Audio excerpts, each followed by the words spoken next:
आपली संस्कृती, आपले संस्कार सदा राहू दे आपल्या सोबत. भारताच्या महान ग्रंथांचे आणि काव्यांचे संपूर्ण संकलन. सबस्क्राईब करा तिलक. हे योगेश्वर, ध्यान करण्याचं अंतिम उद्देश काय आहे? ध्यान योगाचं उद्देश्य परमात्म्याशी संपर्क करणं असं असतं.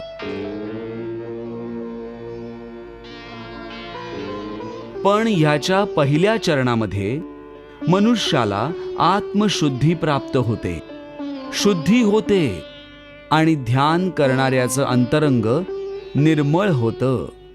हे अर्जुना, जोवर मनुष्य आपल्या अंतरंगाची शुद्धी करत नाही तोवर ना तो परमात्म्याशी संपर्क करू शकतो आणि नाही आत्मा परमात्म्यात लीन होऊ शकतो. आणि हेही लक्षात घे की जर ध्यान करण्याचा पहिला उद्देश हा अंतरशुद्धी असेल तर ते स्थानही पवित्र असायला हवं जिथे ध्यान केलं जातं.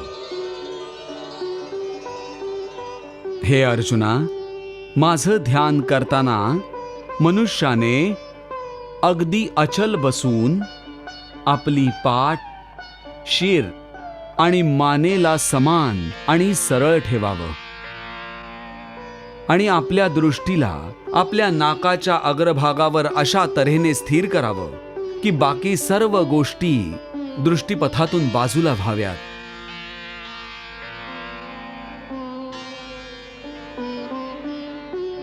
असं करण्याने आपल्या आसपासच्या वातावरणातील अनेक गोष्टींशी इंद्रियांचा संपर्क तुटेल आणि मनुष्य आपल्या अंतरंगात बघू शकेल. हे मधुसूदन, हा तर फारच सहज आणि उत्तम मार्ग आहे. अशा प्रकारे तो कुठलाही मनुष्य सहजपणे ध्यान करू शकेल. ते ठीक आहे अर्जुना, पण तो मनुष्य माझं ध्यान करू शकणार नाही. त्याच्या जीवनात संतुलन नसेल. ध्यान करण्यात सफल होण्यासाठी मनुष्याला जीवनात संतुलन राखणं आवश्यक आहे. अरे माझ्या भक्तांनी इतकंही खाऊ नये की असं वाटावं की तो केवळ खाण्यासाठीच जगतो आहे.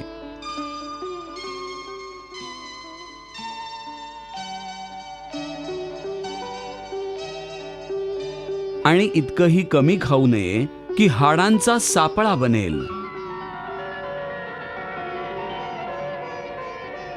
इतकं झोपू नये की दिवसा पण रात्र वाटावी आणि इतकं कमी झोपू नये की रात्र रात्र वाटू नये.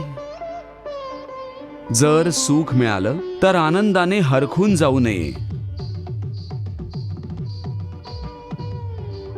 आणि दुःख मिळालं तर रडून रडून हैराण होऊ नये.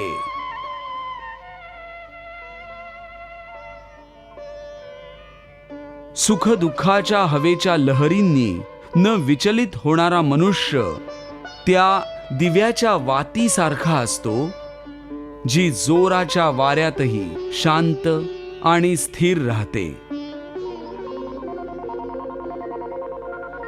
हे योगेश्वर, हे सुख दुःख, ही चांगली झोप आणि हे स्वादिष्ट भोजन हे तुमचंच वरदान आहे.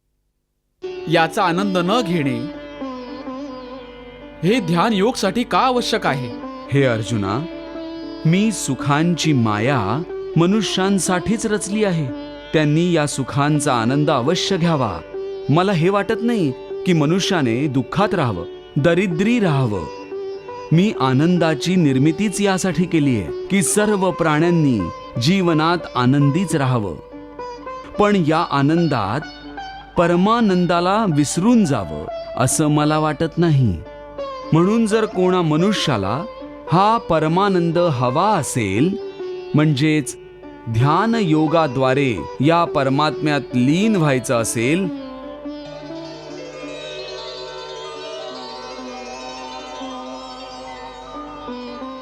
तर त्यासाठी गरजेचं आहे की त्याने या मायेत गुंतू नये आणि मोक्ष प्राप्त करावा. नाहीतर तो जन्मजन्मांतराच्या चक्रव्यूहात असा अडकेल की निघूच शकणार नाही.